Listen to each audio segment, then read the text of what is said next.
Bienvenidas y bienvenidos a esta serie de conversaciones desarrolladas en el marco de la 48ª versión del Laboratorio Emprendimiento Organizacional, más conocida como LEO.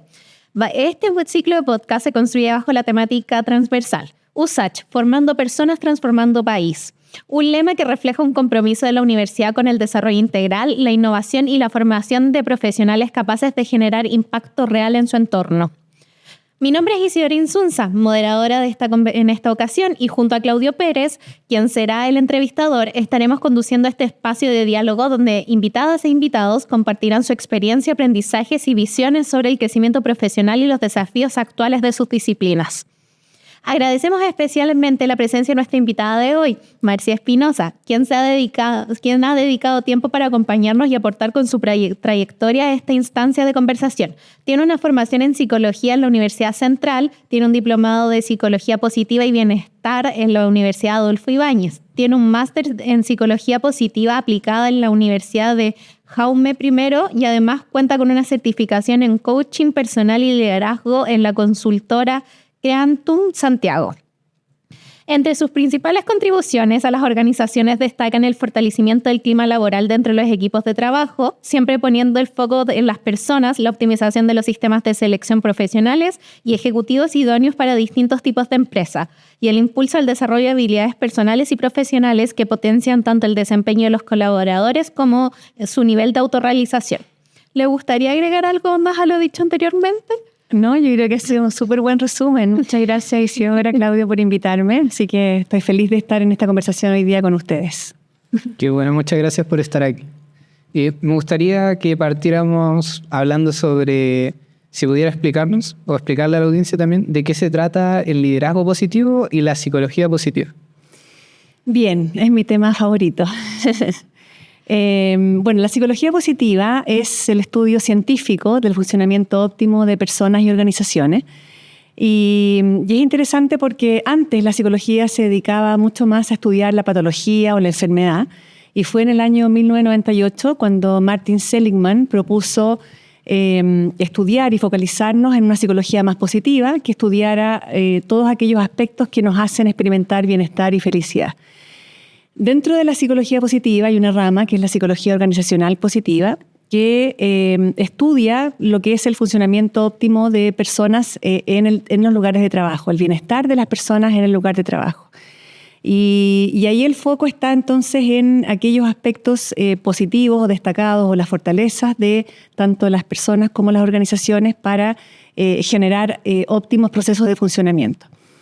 Hago esta introducción porque dentro de ese contexto surge el liderazgo positivo. Hay un autor bastante que se le asocia también con el inicio de esta conversación, de este tema del liderazgo positivo en las empresas, que es Kim Cameron, que el año 2013 plantea que es importante generar prácticas positivas en las organizaciones con el propósito de ayudar a las personas a desarrollar su máximo potencial a través de su fortaleza y también a las organizaciones en la misma línea.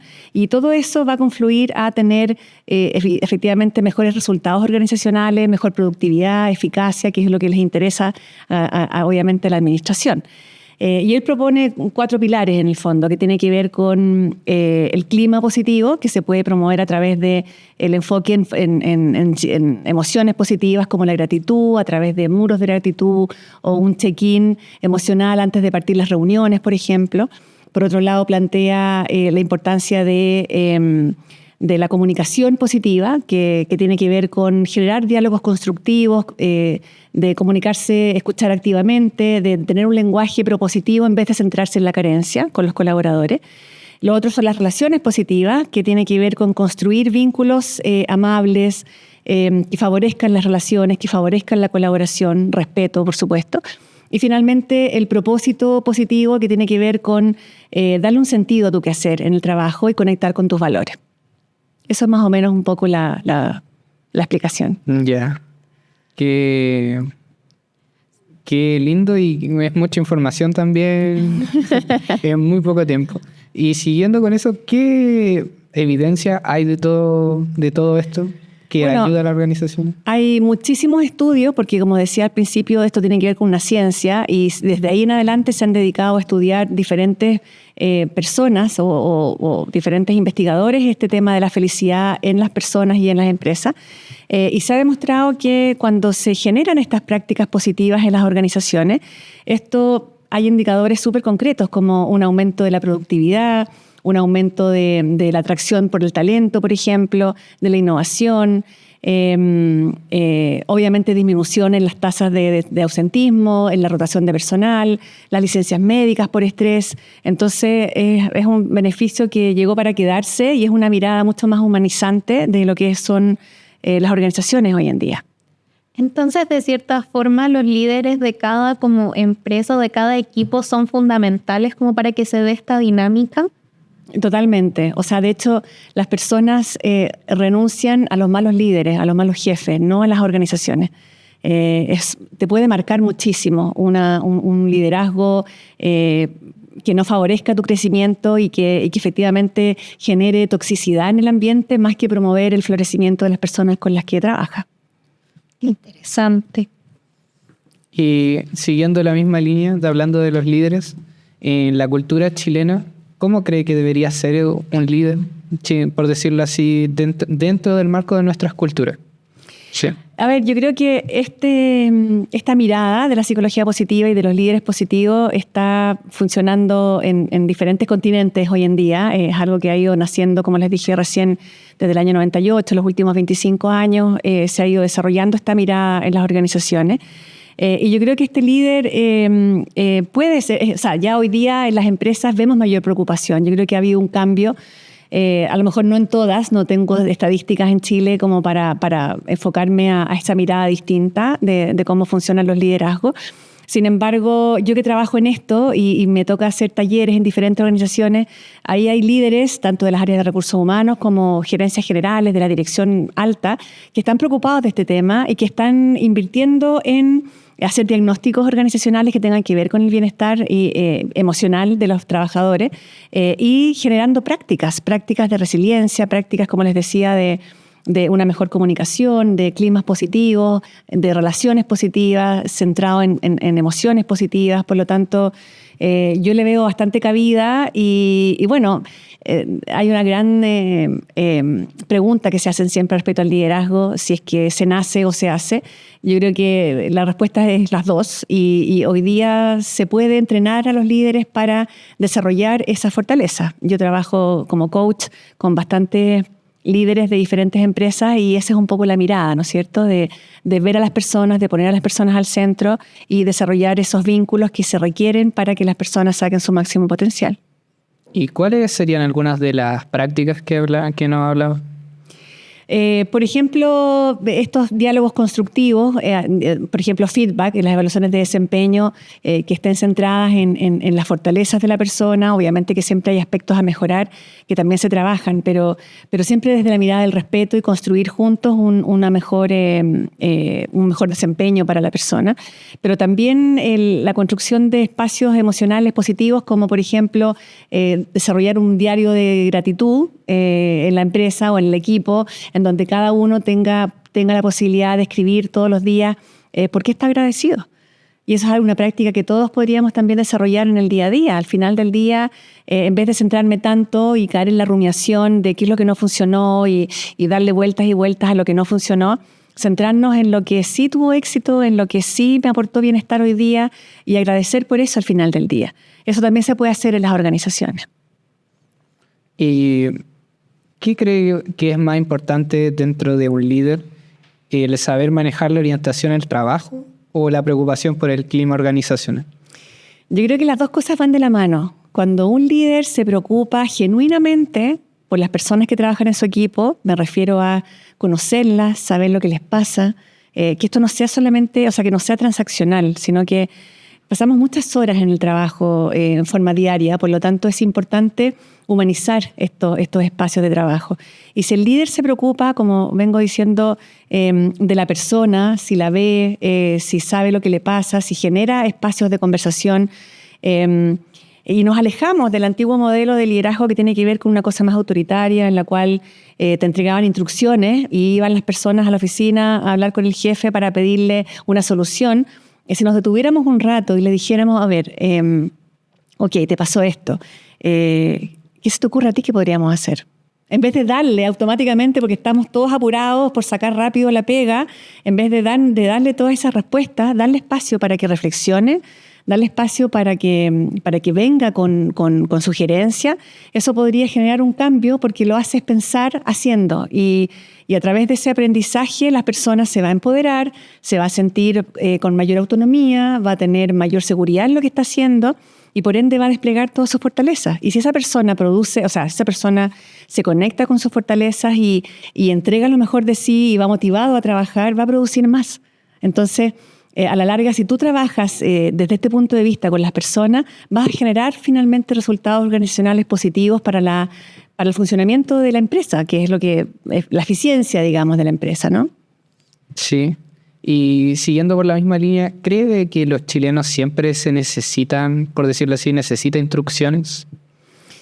Yo creo que más que los chilenos, yo creo que en todo tipo de culturas va a depender de varios factores. Aquí hay un aspecto multifactorial. En nuestra realidad quizás va a depender del nivel educacional de la persona, del tipo de cargo que desempeña, pero si estamos hablando a nivel profesional, cada vez más se requiere, las personas, los profesionales piden autonomía, sobre todo las personas más jóvenes que están ingresando al mundo laboral. Necesitan autonomía para aprender, para equivocarse, y entonces en la medida que estos líderes puedan proveerles esa autonomía y ayudarlos a pensar en vez de darles tantas instrucciones, podrían efectivamente aportar mucho más y de esa manera al final tiene que ver con la delegación. O sea, el líder no puede hacerse cargo de todo, tiene que aprender a delegar también para que otras personas empiecen a florecer y aportar lo que saben finalmente. ¿Aprender a confiar en los demás? Totalmente. Por algo se seleccionaron y bueno, y si te toca un equipo que a lo mejor tú no lo contrataste, sacarle el mejor partido posible a esa persona, partiendo por preguntarle cuáles son tus expectativas. En esa evaluación de desempeño que habitualmente es anual, ¿a dónde vas? ¿Cuál es tu propósito de estar acá? ¿Qué necesitas? ¿Cómo te puedo apoyar en tu desarrollo? ¿A dónde quieres llegar? Y de esa manera conectar con esa persona para ayudarla a avanzar. Y ahí se genera finalmente la alianza estratégica en este caso, entre el líder y los colaboradores, en donde hay confianza para preguntar, hay confianza para equivocarse, hay confianza para crecer. De cierta forma, siguiendo como con esta explicación, quizás es distinto cuando llega como un líder a liderar un equipo, pero ¿qué pasa cuando se integra una persona nueva a esta dinámica que ya está formada? ¿Tiende a ser más difícil como su incorporación o más fácil? Todo depende. Si estamos hablando de estos 4 pilares que tienen que ver con el clima, en las comunicaciones, todo en un ámbito positivo, el líder tiene un rol central en la integración de esa persona al equipo. Y bueno, dentro de la curva, digamos, del proceso de la experiencia del empleado, como le llaman hoy día, desde que lo contratas, lo seleccionas hasta que la persona es desvinculada, lo primero, cuando tú ingresas a una organización, es el proceso de inducción, que muchas veces falla o falta. Y eso pasa porque el líder, en un rol central dentro de este cargo, reciba a la persona, le explique qué es lo que espera de él, porque una cosa es el perfil, la descripción de cargo, como para llenar, digamos, o sea, para calzar con ese requerimiento en esa área en particular, pero otra cosa es contarles cómo funcionamos, cómo somos equipo en este grupo, qué es lo que nos gusta, a qué hora nos juntamos, con qué frecuencia tenemos reuniones, si celebramos o no los cumpleaños, cosas tan domésticas como esa. Yo creo que el líder tiene un rol fundamental en incluir a la persona que llega, en transmitirle los valores del equipo, el funcionamiento del equipo, los aspectos que son más importantes, las fortalezas del equipo, y de esa manera ayudarle en su adaptación inicial. Muchas veces las contrataciones fallan porque, claro, está todo claro, el headhunting está perfecto, llega al primer día, Recursos Humanos lo recibe perfecto, pero llega al departamento y el líder no hace la bajada necesaria. le dice, ya, aquí están tus cosas, trata de enchufarte lo más rápido posible porque estamos súper apurados y tenemos que lograr ciertas metas. Y eso a la persona evidentemente que la estresa. Una persona nueva que llega a una empresa, a un equipo, con ansiedad el primer día, que lo único que quiere es que ser bien recibido. Si tú fueras un poco más amable, si te detuvieras, si lo recibieras con pequeños detalles, esa persona va a generar una primera impresión maravillosa. Y eso lo va a calmar para efectivamente dar paso a sacar al máximo su potencial. Entonces, el rol del líder en esa incorporación al equipo y en ese plan de inducción es fundamental.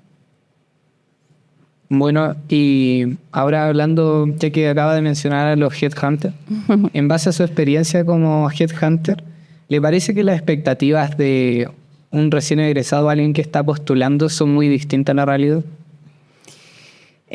Muchas veces, y es natural porque pasan del colegio a la universidad, salen de la universidad no siempre habiendo tenido experiencias laborales, a lo mejor con suerte una práctica. Entonces, sí, sin duda que puede haber ahí una brecha que a lo mejor se podría reducir si la persona tuviera la posibilidad de investigar un poco más la empresa, conversar con personas a lo mejor que le pudieran dar algo más de información. Y bueno, porque no es lo mismo ser estudiante en una carrera, por ejemplo, universitaria, que partir trabajando. Ahí es lo mismo que salir del colegio y entrar a la universidad. Todo es súper diferente. Hay un grado de autonomía distinto, tienes que estudiar distinto. Lo mismo pasa cuando tú sales de la universidad y ingresas al mundo laboral. Evidentemente que hay una etapa inicial de adaptación, de conocimiento, y puede que esa persona haya tenido expectativas diferentes a lo que se iba a encontrar. Pero ahí seguramente vamos a hablar de eso. Es fundamental entender dónde estoy postulando, de qué se trata el cargo que voy a desempeñar, cómo es la empresa a la que voy a ir a trabajar. Y esas preguntas muchas veces se hacen en la etapa de selección, con quién sería tu jefatura directa. Hay una pregunta que siempre se hace, digamos, tanto como headhunters como jefatura. ¿Me quieres preguntar algo al final de la entrevista? ¿Qué te gustaría saber a ti? Y ahí hay un montón de espacio como para conocer un poco más la organización, conocer al equipo de trabajo. Y dentro de ese mismo marco, como intentando guiarlo como para la psicología positiva, ¿cómo uno como recién egresado o como buscador de empleo debería asistir a una entrevista? Muy preparado. Muy preparado. De hecho, claro, yo trabajo mucho a través del coaching en esta como orientación o la mentoría, quizás la orientación de jóvenes recién titulados que les cuesta mucho a lo mejor conseguir un primer trabajo. Y claro, me doy cuenta que efectivamente falta mucha información respecto a cómo llevar a cabo un proceso de selección.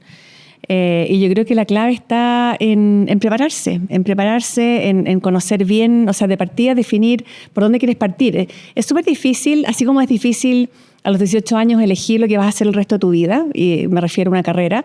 La vida da muchas vueltas y uno se puede reinventar en el camino, pero para partir está bien. Lo mismo pasa cuando uno se titula.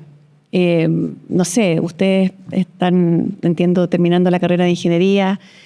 Probablemente algunos ya tienen claro si se quieren dedicar al área de la producción o a lo mejor el otro al área comercial, pero eso es para partir. En el camino se pueden dar cuenta que a lo mejor no era esa el área que más les gustaba y pueden ir reinventándose paulatinamente a otras áreas. Por lo tanto, yo creo que es súper importante en una primera instancia definir dónde quiero partir trabajando, cuál es mi primer trabajo ideal, digamos. ¿Me quiero ir a un banco? ¿Me quiero ir al retail? ¿Me quiero ir dónde?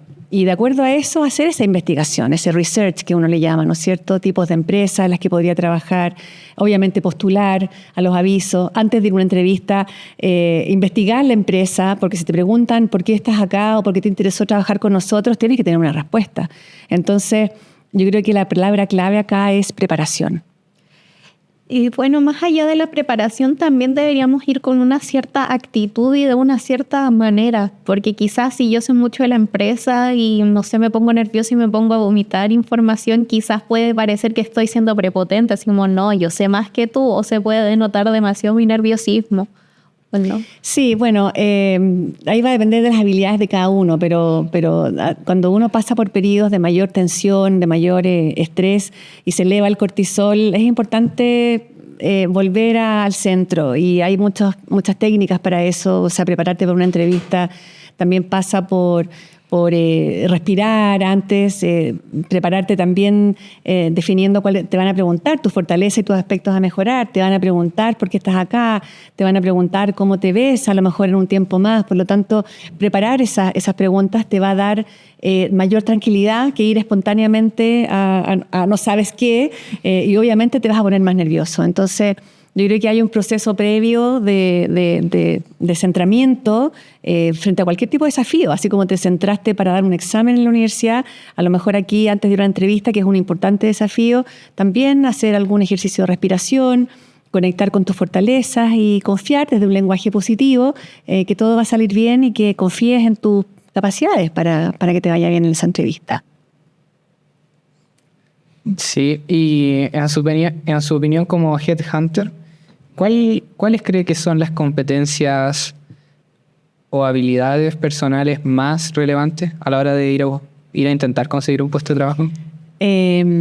Bueno, aclaro primero que fui headhunter durante muchos años. Hoy día estoy más dedicada al coaching y a las conferencias y todo eso. Pero, a ver, yo creo que en los tiempos actuales, sobre todo post pandemia, entendemos que el cambio es una constante. Por lo tanto, yo creo que todo cambia de un minuto a otro. Puede que se hagan planificaciones en la empresa, plan estratégico, pero ya no podemos hablar de planes estratégicos eternos de 10 años, porque todo puede cambiar el próximo año. Entonces, desde ese punto de vista, yo creo que la capacidad de adaptación, la flexibilidad para poder leer esos cambios y adaptarse más fácilmente también a los equipos humanos, la resiliencia, que tiene que ver con esta capacidad de no solamente superar el obstáculo, sino que aprender de ese obstáculo, aprender y salir más fortalecido de esa experiencia que tuviste. Por supuesto, las habilidades comunicacionales. Hoy día, sobre todo, no digo que en particular esta generación de jóvenes, porque todos pasamos por ahí, digamos. O sea, hay una brecha entre cómo nos comunicamos entre nosotros y este tema del teléfono, el WhatsApp. Muchas veces se pierden esas habilidades para comunicarse asertivamente, formalmente. Entonces, yo creo que es importante desarrollar esas habilidades comunicacionales para el mundo laboral, y porque eso también te puede permitir abrir puertas en el fondo. Trabajar en equipo, las relaciones interpersonales, como decía antes, es fundamental vincularse adecuadamente en los entornos de trabajo. Por lo tanto, yo creo que por ahí iría un poco la mirada. Ya. Y bueno, ahora como había dicho que actualmente está haciendo más coach, ¿cuál sería el consejo que le daría a una persona cuando postula a un trabajo, pero como es la primera vez, en este caso puede que lo rechacen? ¿Cómo maneja esa frustración esa persona? A ver, yo creo que es importante entender que buscar trabajo es un trabajo. Yeah. Y de partida hay que dedicarse a eso todos los días, algún rango de tiempo, 1 hora, 2 horas, todos los días. Entender que uno no puede hacer una postulación hoy día, porque los procesos son largos, pueden tomar 2 meses o de repente hasta 3 meses, depende del nivel de cargo, pero puede tomar tiempo. Entonces no puedes hacer una postulación y esperar a ver cómo te fue para iniciar la siguiente, sino que tienes que disparar simultáneamente a diferentes ofertas que calcen con tu interés, por supuesto.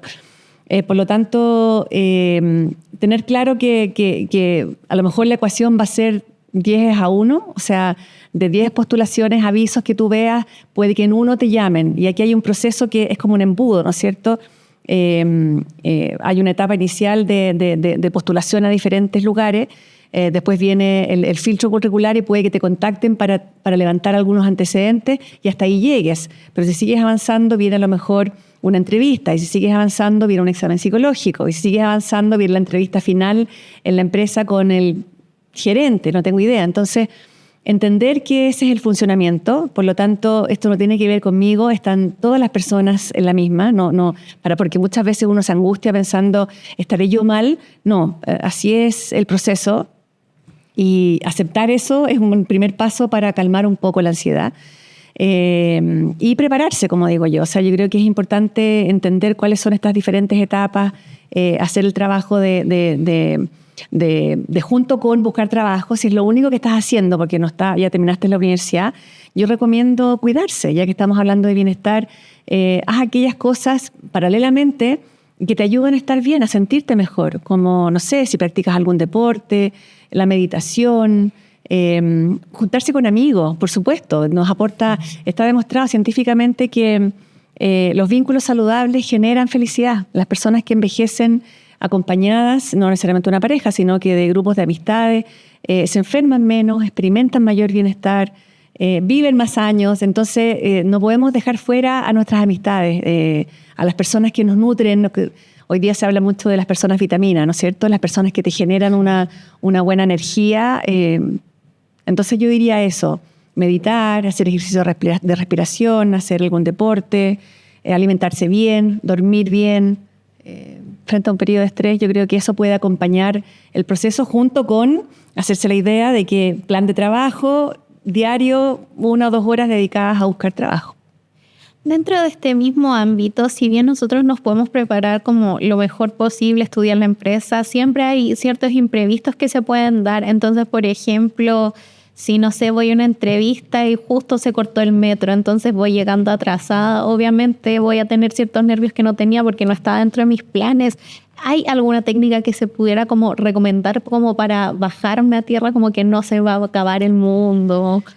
Sí, o sea, bueno, yo recomiendo y utilizo 2 en particular. Yo creo que hay diferentes modelos que explican esto, pero la respiración es un ejercicio fundamental desde el punto de vista de la meditación, pero también para volver al centro. Es como un ejercicio de regulación emocional. Y bueno, y eso pasa por, vas en el metro, vayas donde vayas o estés donde estés, tener la posibilidad de volver a centrarte a través de concentrarte en tu respiración y inspirar durante 4 tiempos, sostener el aire y exhalar durante 4 tiempos. Y mientras estás haciendo eso, en un ciclo, o sea, 3 ciclos, por ejemplo, repetitivos, concentrarte única y exclusivamente en tu respiración, en cómo entra el aire por tus pulmones, cómo se infla tu pecho, sostener el aire un rato y volver a botarlo. Hay varias técnicas, el 4, 4 y 4, hay diferentes fórmulas, pero la respiración es la clave. Y lo segundo, que yo ocupo mucho en mi día a día, porque a todos nos pasan cosas. Esto no significa, por favor, quiero dejarlo bien en claro, mucho se habla del positivismo tóxico. Esto no se trata de negar la realidad. No se trata de reprimir mis emociones. Se trata de gestionarlas. Y reconocer que es normal, que me puedo frustrar, que me puedo enojar, que me puedo poner triste, porque pasan cosas. Por lo tanto, partiendo de esa base, ayudarme también con mis pensamientos y volver a mi centro, por ejemplo, tener estos diálogos constructivos, estos diálogos positivos internos y decir, ya, tranquilo, tranquila, todo va a estar bien, no dependía de ti, está fuera de tu control lo que pasó en el metro, te vas a atrasar, manda un mensaje, explica lo que pasó y todo va a estar bien. O sea, confía en ti, haz tu respiración y ayúdate con tus creencias o con tu lenguaje positivo centrado en aquellos aspectos que te pueden sacar de esa situación para poder manejarlo. Y ahí hay un tema importante con la forma en que nos comunicamos. No sé si habrán escuchado el lenguaje crea realidades, que tiene que ver con que todo lo que declaramos finalmente genera un impacto en mi vida. Y eso pasa por el hecho de que si yo vivo diciéndome, no, esto no va a resultar, nadie me va a llamar, no, yo creo que mi currículum está pésimo, o no soy suficiente, eso genera mi cerebro me escucha, y eso genera una respuesta emocional en mi cabeza que al tiro me dispara ansiedad, bloqueo mental, angustia. Así funciona nuestro organismo, es súper coherente. Por lo tanto, si yo cambio, si yo modifico ese diálogo interno y en vez de decir, no, qué atroz, acaba de pasar esto, ¿qué voy a hacer? No me van a contratar, voy a llegar tarde, y me empiezo como a agrandar ese pensamiento, claramente me voy a bloquear y van a venir esas emociones negativas que me van a hacer sentir mal, y de ahí para adelante todo lo que pueda pasar puede ser negativo. Versus si yo me calmo y me repito, ya, porque estamos acá, tranquilo, esto no depende de ti, todo va a salir bien, confía en tus capacidades y de esa manera puedo generar calma, me puedo recuperar, puedo volver a mi centro y seguir funcionando. Interesante. Bueno, y siguiendo con esto, ¿cómo cree que, ya que la universidad nos forma de manera con las competencias técnicas que, dependiendo de la carrera que uno elige, cómo cree que debería ayudarnos también con la empleabilidad, ya que esto es más que nada también un tema transversal a la hora de mirarnos, por decirlo así, este diálogo interno y cómo nos expresamos? A ver, yo creo que a mí me encantaría, ya he visto muchas universidades incorporando programas de liderazgo, por ejemplo, que me parece que son súper útiles para la carrera y fortalecer un poco esa mirada. Pero para entrar al mundo laboral, así como en el colegio existía la orientación vocacional y en algunos colegios más desarrolladas que otras, hacían feria de universidades y todo eso, yo creo que, no sé si existe hoy día en todas las universidades, pero generar un espacio de empleabilidad y entregar herramientas de cómo conducirse en este proceso de selección al que todos se van a ver expuestos, me parece que sería un aporte. Y eso puede ser conducido a través de, alguien externo, a lo mejor como un coach o un mentor, que ayude a los estudiantes en último año de carrera a conectarse con el mundo laboral. Y así haces como un puente, una transición, para bajar esas expectativas que ustedes me preguntaban al principio si son muy distintas en lo que la persona se imagina versus con lo que se va a encontrar. Y tener la posibilidad de imaginar sobre hechos reales de una persona que pueda transmitir un poco cómo es ese mundo laboral, me parece que sería un aporte. O sea, llevar esta empleabilidad a las universidades al último año y obviamente con la mirada a lo mejor traer a exalumnos de la misma carrera, porque obviamente no es lo mismo buscar trabajo como psicólogo, como médico, como ingeniero. Entonces, traer exalumnos o profesionales que tengan la misma disciplina, que les puedan ayudar a decirles cómo va a ser ese mercado laboral o cómo conducirse en este proceso de empleabilidad, yo creo que sería un aporte. Y siguiendo con el tema del proceso de postulación, ¿qué fortalezas cree que son las más importantes de una persona? Bueno, depende de la etapa que se encuentre. Si seguimos en el rango etario de ustedes, digamos, jóvenes que están partiendo su carrera, se habla mucho de las habilidades blandas, la inteligencia emocional. Yo creo que hay una diferencia bastante grande en personas que, quiero ser clara en esto. Es súper bueno estudiar y seguir estudiando, pero puede que haya personas que tengan títulos, tu carrera de pregrado, tu magíster, un doctorado, múltiples diplomados, pero si no tiene esas habilidades para socializar, para comunicarse adecuadamente, para generar vinculación con otros, para trabajar en equipo, es difícil que avance en su carrera, digamos. Por lo tanto, yo creo que eso es lo que hay que reforzar. Hay que reforzar esa inteligencia emocional que es un poco lo que hablábamos hace un rato. Tiene que ver con la capacidad para adaptarse, aprender a manejar la frustración, trabajar en equipo, comunicarse adecuadamente. Y de nuevo, entendiendo que son personas jóvenes que vienen recién saliendo de la universidad, todas las empresas saben cuál es el rango, digamos, del que nos estamos manejando. No se pide que la persona tenga un nivel de desarrollo como alguien que tiene 5 años ya trabajando en la empresa. Por lo tanto, hay cierto margen de tolerancia desde ese punto de vista. Pero yo cuando entrevisto gente joven, o entrevistaba principalmente antes cuando me dedicaba a buscar estos cargos, me fijaba en, hay un currículum, pasaste por la universidad, ¿qué más? ¿Qué más me cuentas de ti? ¿Qué más hiciste? ¿Qué has hecho hasta ahora? No, es que no tengo experiencia laboral. Perfecto, lo tenemos claro, pero cuéntame de ti, ¿qué más?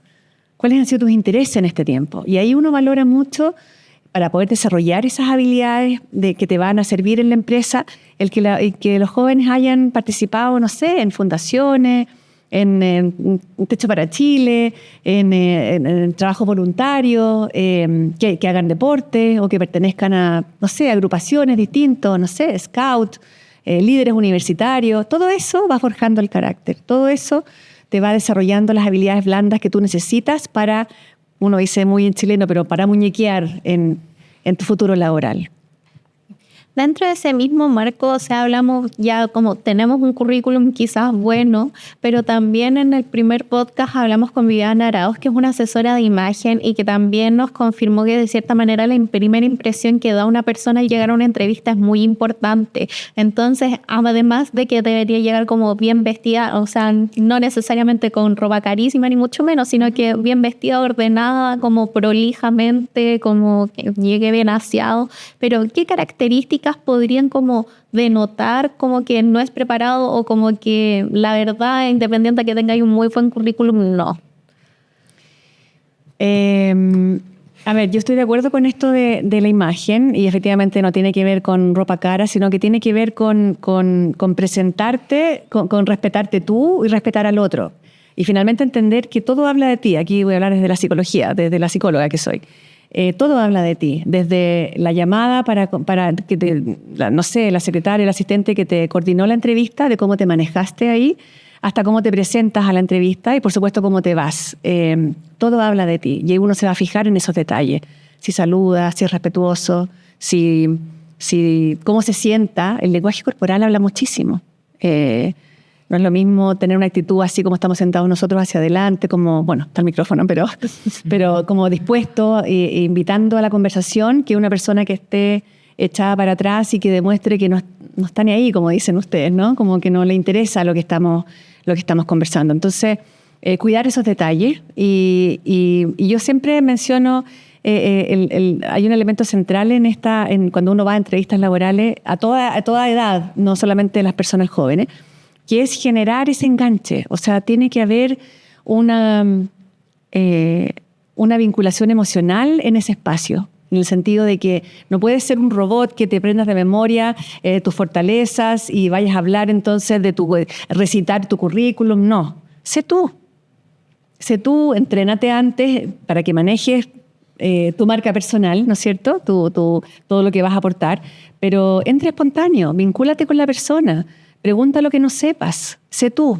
Y si ese trabajo es para ti, vas a quedar. Y también hay que entender que, bueno, ustedes estudiaron una carrera en donde lo más probable es que trabajen en empresas como más de esa, más, no sé si formales, porque hoy día el mundo ha cambiado, digamos, pero en mi época cuando yo hacía headhunting también dependía mucho de la cultura de la empresa. Hay empresas como, por ejemplo, Nike, Adidas, que son otro tipo de organización en donde ahí la mayoría de los trabajadores son ex deportistas seleccionados nacionales de algún deporte, una disciplina. Entonces ahí el fit con la marca es súper importante. Entonces ahí no andan vestidos así como ando yo, sino que andan en zapatillas, andan con buzo. Entonces, como que también entender a dónde estás postulando. Si vas a postular un banco, sin duda que la formalidad es súper importante. Pero lo más importante es la conexión contigo, que confíes en tus recursos y vayas a conectarte con ese entrevistador para dejar huella en ese espacio. Dentro de ese mismo ámbito, me ha surgido la duda como de respecto como los tiempos han cambiado y ahora estamos mucho más como asociados a las redes sociales y se ven mucho más por redes sociales como lo que publicamos dentro de podría afectar un proceso de selección. Por ejemplo, si es que tengo, no sé, si tengo en LinkedIn y tengo el mismo nombre que en Instagram y me pillan en Instagram y no sé, estoy tomando en una plaza, como que podría también afectar como la visión que se tiene de mí. Totalmente. Y lamento decir esto, estamos tarde para eso. Porque todo lo que se sube a las redes sociales queda en las redes sociales. Por lo tanto, sin duda que si alguien va a contratar a una persona, sobre todo si no tiene experiencia laboral, como son los jóvenes recién titulados, uno investiga a las personas. Y pones el nombre, o sea, yo muchas veces veo, por curiosidad, voy a poner mi nombre a ver qué aparece. Y aparece todo, tu perfil, tu página de Instagram, tu LinkedIn, aparece todo. Por lo tanto, sí, sin duda que es importante cuidar tu marca personal. Yo no sé, muchas veces los jóvenes tienen sus perfiles abiertos, entonces a lo mejor una de dos, o sea, o eliminas aquello que no quieres que se vea y filtras un poco lo que sube, o lo haces privado para que solamente tus personas más cercanas puedan ver esos contenidos un poco más alocados, ¿no? Pero sí, todo habla de ti, por lo tanto, si te van a investigar para que vayas a trabajar, sobre todo si no hay referencias laborales previas de un trabajo, te van a investigar en las redes sociales.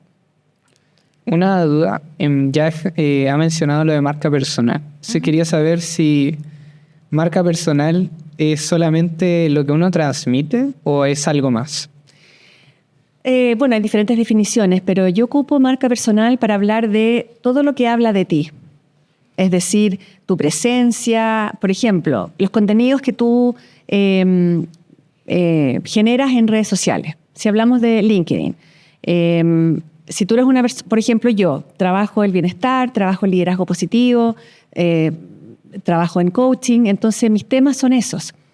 Todo lo que yo publico tiene que ver con eso, tiene que haber una línea editorial, como una coherencia en relación a los contenidos que yo estoy transmitiendo. Y si yo voy a seguir a alguien o voy a hacer un comentario de alguien o voy a hacer una republicación de algo, yo voy a pensar muy bien en esa red social, esto me beneficia, esto me perjudica, a quién sigo, a quién no sigo, qué republico, para efectivamente cuidar esa marca personal.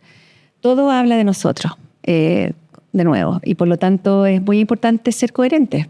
Ustedes están recién partiendo, por lo tanto, de a poco se va a ir armando esa marca personal con los años, ¿no es cierto? Pero ya ustedes pueden partir por una definición de quién quiero ser, hacia dónde voy, cuál es mi meta hacia adelante, en qué me quiero convertir cuando hagan esta primera búsqueda, por ejemplo, laboral. Y desde ese punto de vista, ahí van a empezar a construir su marca personal. Y siguiendo con la línea de lo hablado, ¿qué recomendaciones le daría a los recién egresados, además de las que ya mencionaba antes? Bueno, que si van a enfrentar un proceso laboral, yo creo que es clave en esta orientación vocacional el conocerse, el saber quiénes son, qué necesitan, a dónde quieren llegar, qué es lo que buscan, dónde se sentirían cómodos, porque va a depender de tu carácter, ¿no? Está claro que o sea, puedes ser más extrovertido, más introvertido, gustarte más los espacios cerrados, a lo mejor otras personas, a lo mejor trabajos más dinámicos. Entonces, va a depender de eso. Yo creo que es importante revisarse y definir dónde quiero estar. Y de acuerdo a eso, hacer esa búsqueda, ver tipos de avisos en donde investigar a las empresas y ver si me veo ahí. Y es fundamental cuando vayas a entrevista, y esto también es algo que lo digo bastante, no solo la empresa te selecciona, ustedes también tienen que seleccionar a la empresa. Si vas a una entrevista y tienes la fortuna de que sea presencial, que para mí es mucho más importante que hacerla de manera virtual, tienes la tremenda fortuna, la posibilidad de ver cómo es la empresa, de ver cómo te sientes en esa organización, cómo te reciben, cómo son las personas, cómo es el clima, sacarle una foto a esa escena. Y cuando tengas entrevista con el que va a ser tu jefe directo, porque en algún minuto va a llegar esa posibilidad, ¿cómo te ves con él? ¿Lo validas? ¿Te parece interesante? ¿Te puede servir? ¿Es con quién quieres trabajar? Y de esa manera es como diría yo, es como hacer un buen matrimonio por ambas partes. O sea, tú también tienes que fijarte en señales que te digan, aquí voy a estar bien. Entonces es como importante también que quizás si yo quedo seleccionada, pero como que no conecté como con quién sería mi jefe o la verdad no me gustó lo que vi como al entrar, también quizás dejar pasar esa oportunidad o quizás dar la oportunidad porque mi primera impresión no fue buena, pero quizás fue simplemente mi primera impresión. Podría ser. Las dos cosas, podría ser. Muchas veces, o sea, si llevas buscando 8 meses, es tu primer trabajo y no lo encuentras, claramente yo daría por tomar esa experiencia laboral y darle la oportunidad y ver efectivamente cómo te va, cómo te sientes a lo largo del tiempo. Y si efectivamente se confirma tu instinto, si se confirma lo que tú sentiste en ese proceso, a lo mejor pasado un tiempo prudente para no manchar tu currículum, a lo mejor un año, iniciar una búsqueda de otro cargo.